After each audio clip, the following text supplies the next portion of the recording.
Welcome to Pilates Teacher's Manual, your guide to becoming a great Pilates teacher. I'm Olivia, and I'll be your host. Join the conversation and the Pilates community on Instagram at Pilates Teacher's Manual, and visit buymeacoffee.com/Olivia Podcasts to support the show. Today's chapter starts now.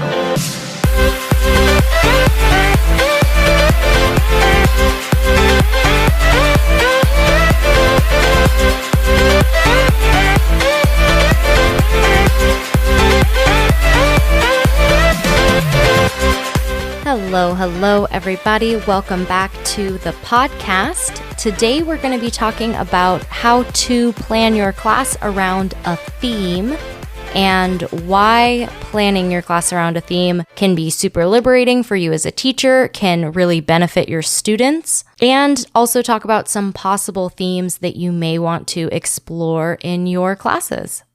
I think this is an important thing to talk about because I'm not sure if teaching Pilates is your only thing or a part-time thing or just an occasional thing, but for me, I teach about 20 group classes a week of both mat and equipment classes, and the majority of the classes I teach are at set levels. So the choreography and the exercises that we're exploring are kind of set for level 1 classes, for level 1.5 classes, and level 2 classes.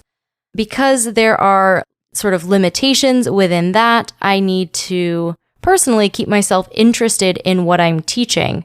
Another thing that teaching around a theme can really be helpful for is group classes are not like private sessions in that, in a private session, you are having a conversation with the person in your class. You're designing the class specifically for this one person, for their needs, to help them meet their goals, to really connect with them over their specific stuff.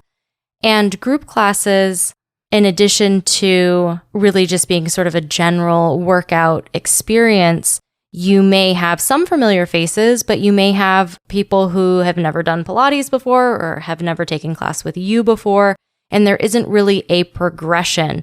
The level 1 class that you're teaching in April will still be a level 1 class in May, and there might be things that you can build on, which is why I'm going to loop back to that in terms of working with a theme. But the class itself is not progressing. You're not going to suddenly start doing advanced choreography in a level 1 class because if someone's brand new to your studio, they're going to sign up for that level 1 class and you still need to teach to that class description, that level. Themes can be useful because even though I'm teaching 20 group classes, I don't have to teach 20 unique classes. By having a theme, I can sort of notch it up in higher level classes. I can scale it down for a more beginner class. And I don't have to come up with a brand new idea every single class that I teach. Even for classes that are mixed level, or you could do a little bit of anything in them, planning within a theme is really useful because it does give you a little bit of structure. It gives you a framework to play inside. And depending on what equipment you have available to you, there really is infinite things that you could do. And by picking a theme, you can narrow it down and then really get creative and get interested in one thing and lots of ways to do that one thing. I'm speaking for the majority of this episode as a contemporary teacher who is able to mix in addition to reformer and chair and springboard and magic circle. I also can play with the stability ball, the Bosu, the TRX. In my mat classes, I can play with the foam roller or a towel or a strap or a resistance band. So there is a little bit more freedom that I have in terms of class structure and plan. But I would say even if you're a classical teacher and teaching the exercises in the same order, you can still have a theme or something that you're choosing to emphasize. And if you can incorporate a prop, you can still do a themed class even within the classical structure, in my opinion. Themes are great for helping plan your class, and they really do make building your class or your programming a little bit easier, partially because it gives you that structure, but also because it helps you concentrate all of your ideas in one place. And so you can really dive a little bit deeper, I would say, because you're saying, all right, this is what I'm spotlighting this week.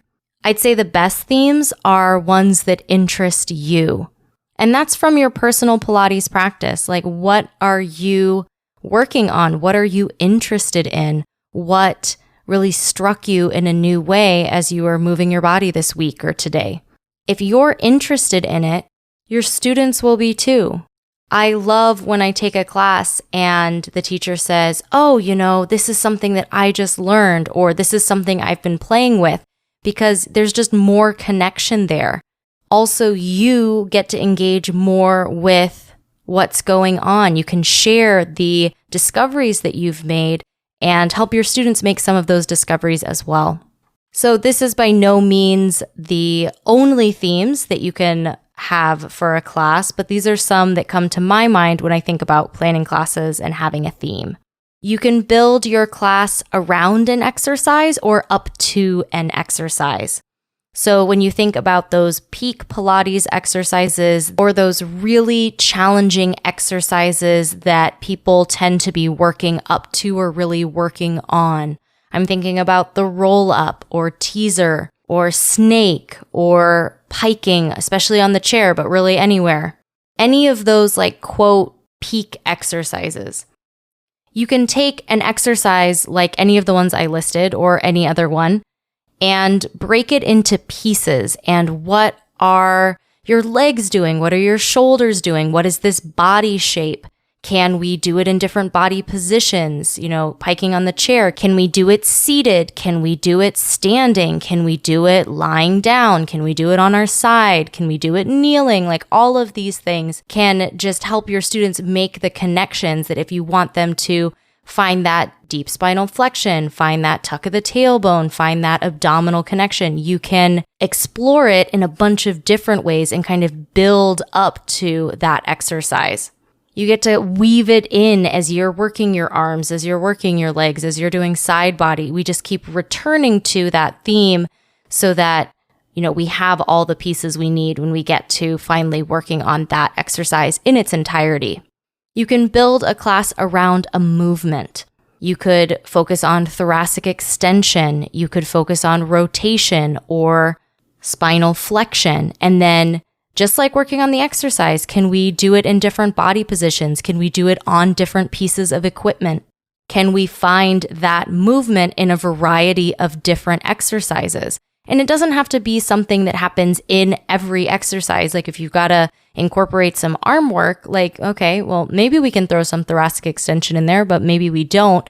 But it's just that when it shows up, or maybe most of the exercises or some of the exercises that you're choosing, you're just highlighting this movement so that students get to, again, connect with it in a new way. You can build a class around a principle of Pilates. I tend to think of them as the 6 Pilates principles. I've also heard the 8 Pilates principles, but the big 6 I think of are breath, control, centering, concentration, precision, and rhythm. And then even if you were teaching a classical class where you know exactly what's coming next, you could still highlight that principle or just, again, bring your students' awareness to how that principle is playing out in the exercises as you go through them. In that case, you could teach a pretty regular class and just have something a little bit extra that you can share. You can build your class around a prop. It might be the magic circle or the stability ball or the TRX or the jump board, the box, free weights, the BOSU, anything where you can take a piece of equipment that you have and just incorporate it into the exercises that you're doing, whether it's spending the entire class working with that prop, or again, you're just kind of bringing it in and weaving this theme through your class. It's kind of like storytelling where, okay, we're going to be working with the stability ball today. Can we use it in footwork? Can we use it when we bridge? Can we use it when we work on our arms? Can we use it in some leg exercises? And just bringing your students' attention and helping them find new things out about the exercises, whether it's adding more support or adding more challenge, but really using the prop to keep students engaged with what's happening as well. You could build your class around a holiday or a season or a celebration. We just had Halloween in the United States, and so I definitely did a Halloween themed class. If you follow me on Instagram at Olivia Bioni Wellness, you saw my Halloween reel of ways that I could take exercises that are pretty standard canon classical Pilates exercises like short box, but if we do long spine rock backs with our arms across our chest, we could call them mummy rock backs. And if you did it with your arms forward and with really limp wrists, you could do Nosferatu rock backs. Or, even doing the rotation from short box and long spine with our arms doing thriller. So you can take exercises, again, standard exercises, but just give them a little bit of a twist that'll make you smile, hopefully, and also your students smile. Coming up after the break, I'm going to be talking about how having a theme in your classes can give you a bit of an edge when you're teaching group classes, and also how, and I've alluded to it, but a little bit more, how those themes can really benefit your students and help them learn and grow. That's coming up next. Hi there. I hope you're enjoying today's chapter so far. There's great stuff coming up after the break too. Be sure to subscribe wherever you're listening and visit buymeacoffee.com/Olivia Podcasts to support the show. There you can make a one-time donation or become a member for as little as $5 a month. Membership comes with some awesome perks, including a shout out in the next episode, a monthly newsletter, a monthly Zoom call with me, and more. You can also visit links.oliviabioni.com/affiliates to check out some sweet deals on products I use and love. Now back to the show.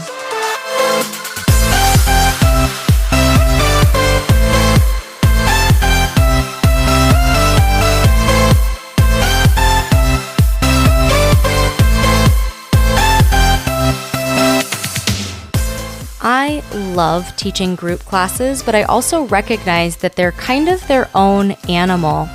As I mentioned before the break, you may have some people who come to your classes religiously. If you're teaching, especially if you're teaching at, a given level, you're going to have these same faces in your class, and that's amazing. But you are also very likely to have people there who you don't know, or it's their first class with you or the studio, people who have kind of variable schedules. They might just be trying to get in whenever they can. And those classes aren't really going anywhere. It's really up to you to come up with new things to teach and new things to share. And it is really easy to fall into a rut. If there are certain exercises or certain things that you feel really comfortable doing, it's really easy to just fall back on those things and not add in new things. Again, not necessarily like now this is like a level 2 exercise or an advanced exercise, but just new ways of doing the same exercises even, just so that your students are experiencing something fresh. The themed classes really help you as a teacher continue to engage with Pilates in ways that are ideally fun and interesting to you. If you are getting to the studio early before you teach classes and you're going to play around on the reformer a little bit, get a little bit of your own workout in. If you're taking classes with other teachers, looking at the things that are really piquing an interest in you, in your brain, and in your body, and then finding ways to share that with your students.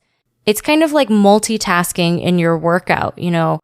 If you're doing something and you're like, oh, it's really interesting how my shoulder works or feels in this. Like, all right, let's do a class about your shoulder and let's get into that. Let's talk about that. Let's explore that to the greatest extent that we can. It's important that you're loving what you do. And when you're teaching things that are interesting to you, your students know, and they're going to react really positively to that. When you have a theme, whether you're marketing it or not, it really does make what would be an individual class kind of an event or kind of something special that your students don't want to miss. I usually pick themes on a weekly basis, and I teach at one studio on Monday, Wednesday. I teach at another studio on Tuesday, Thursday. I've got a mat class that happens on Tuesday, Thursday. So if I introduce something on Monday or Tuesday, I'm going to build on that in my classes again on Wednesday and Thursday. Are people necessarily who come to your class on Monday and Tuesday going to also come to your class on Wednesday or Thursday? Maybe, maybe not. But you are creating this idea that, hey, if you enjoyed the stuff that we were doing on the BOSU, I've got even more BOSU stuff, even more challenging BOSU stuff coming up next class. And FOMO is really powerful, right? The fear of missing out is really powerful. So whether you're announcing on social media or you're just sharing in the classes themselves that, hey, this is something we're going to be working on, it gives people a little bit of a teaser. It gives them a taste of what's to come and hopefully gets them excited to continue working on that thing that you introduced. And the great thing is that even if someone doesn't come to the class on Monday or Tuesday, it's not like they're going to be missing out on things necessarily. They'll still be able to enjoy and explore everything that happens on the class that they come to. But if you do have students who can make it to both classes, they're going to gain a deeper understanding and a little bit more nuance about what you're teaching because you've given them kind of a multi-course meal of movement. It also holds you accountable. If you get in the habit of telling students, hey, we're going to be working on inversions, hey, we're going to be working on thoracic extension, then you've got some stuff to brainstorm, or you've got some things that you can really focus on for yourself as well. It widens and deepens the conversation about whatever you're teaching. You can get a little bit more into the nitty-gritty, and even though you can't necessarily progress your group class, within this little tiny framework, you can. Students are drawn to and students learn from teachers that are really deeply passionate about what they're teaching and really deeply involved in what they're teaching. Themes may be a way for you as a teacher to look at the exercises in a new light and also find new ways to explore and engage and encounter the exercises. We know that there is no end game in learning Pilates, that there is just constantly more to discover. This gives your students a chance to make those discoveries as well. Naturally, this is only something you're going to want to do if it resonates with you. You don't want it to feel forced. You don't want it to feel like, well, I guess I have to do this now and really you're obliged to do this. No, but if this gives you some energy, gives you some enthusiasm, like, hey, I always wanted to do a class about hip extension. Well, fantastic, that's great. It's just another way to look at your class as you're planning it, especially in group classes, which are just kind of wide open a lot of times. It just gives you some playground to play on. Really big thank you to my supporters and members on Buy Me a Coffee.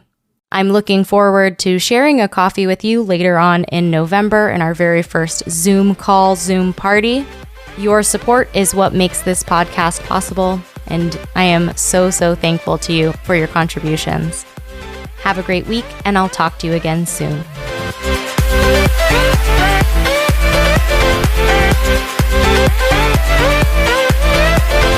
Thanks for listening to this week's chapter of Pilates Teacher's Manual, your guide to becoming a great Pilates teacher.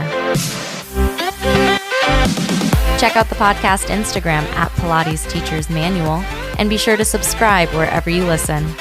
For more Pilates goodness, check out my other podcast, Pilates Student's Manual, available everywhere you listen to podcasts. The adventure continues. Until next time.